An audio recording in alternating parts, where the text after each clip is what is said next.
বিসমিল্লাহির রহমানির রহিম। সুপ্রিয় দর্শক, রিনিস কিচেন থেকে সবাইকে স্বাগত।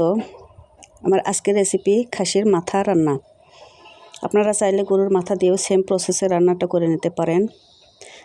আজকে আমি আমার রেসিপিতে এই রান্নাটা শেয়ার করব আপনাদের সাথে।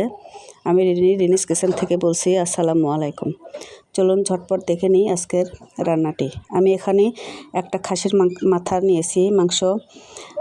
মাথার মাংস একটু ভালো করে পরিষ্কার করতে হয়। আমি গরম পানি দিয়ে বারবার পরিষ্কার করে নিয়েছি। তারপর আমি ঠান্ডা পানি দিয়েও বারবার পরিষ্কার করে নিয়েছি। এটা একটা খাসির মাথা। তো এবার আমি রান্নায় যাচ্ছি।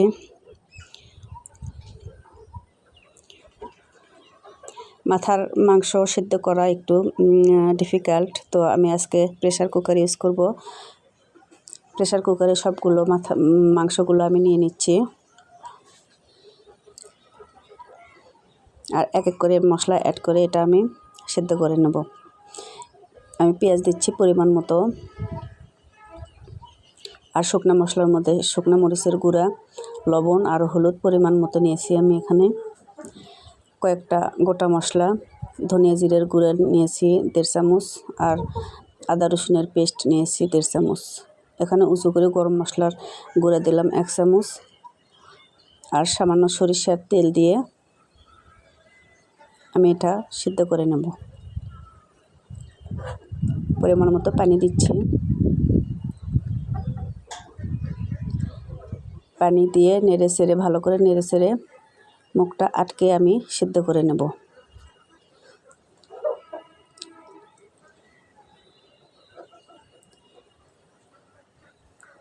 এভাবে আমি প্রেসার কুকারের মুখটা আটকে দিয়ে সিদ্ধ করে নেব। মাংসটা সিদ্ধ হতে আমার 10-12টা সিটি লেগেছে।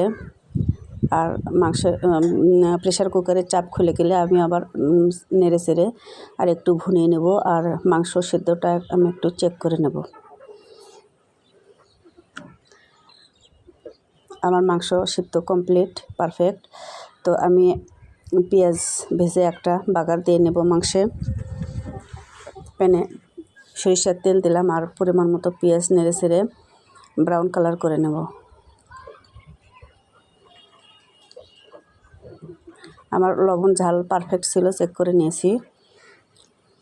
তো ঝটপট এভাবে রান্না করা যায়, একবার ট্রাই করবেন। মাথার মাংস একটু সিদ্ধ করতে অনেক সময় লাগে, তো প্রেসার কুকার ইউজ করলে এভাবে সহজে রান্না করা যায় এবং খেতেও অনেক মজা হয়। মাংসটা অনেক সফট হয় আর কি। তো আমি মাংসগুলো বাগার দিয়ে নিই। তো আমার রান্নাটা শেষ পর্যায়ে দিকে এসছে। ভিউয়ার্স, যারা ভিডিওটি দেখছেন প্লিজ আমার চ্যানেলটি সাবস্ক্রাইব করবেন এবং ফেসবুক পেজটি ফলো দিয়ে রাখবেন, আর সম্ভব হলে বেশি বেশি লাইক কমেন্ট শেয়ার করবেন। তো এবার আমি মাংসগুলো সামান্য নেড়ে নেব, একটু ভুনিয়ে নেব আর কি। মাংসের ঝোলটা আর একটু কমিয়ে নেব। এভাবে ঢেকে দিয়ে দমে রাখবো কিছুক্ষণ। এতে করে মাংসের ঝোলটা একটু কমে যাবে, একটু মাখা হবে। আর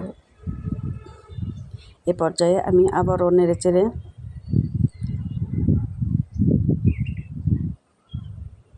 একটু ভাজা জিরের গুঁড়া অ্যাড করব, আর ঢেকে দমে রাখবো 5 মিনিট। এবার গরম গরম পরিবেশনের পালা। আমি সার্ভিং ডিশে উঠাচ্ছি না, আজকে এখান থেকে আমি গরম গরম ভাতের সাথে পরিবেশন করব। তো ভিউয়ার্স, আশা করি ভিডিওটি ভালো লাগছে সবাইকে। এরকম সহজ রেসিপি পেতে আমার পেজটি ফলো দিয়ে রাখবেন। আল্লাহ তাআলা সবাইকে ভালো রাখুন। আসসালামু আলাইকুম।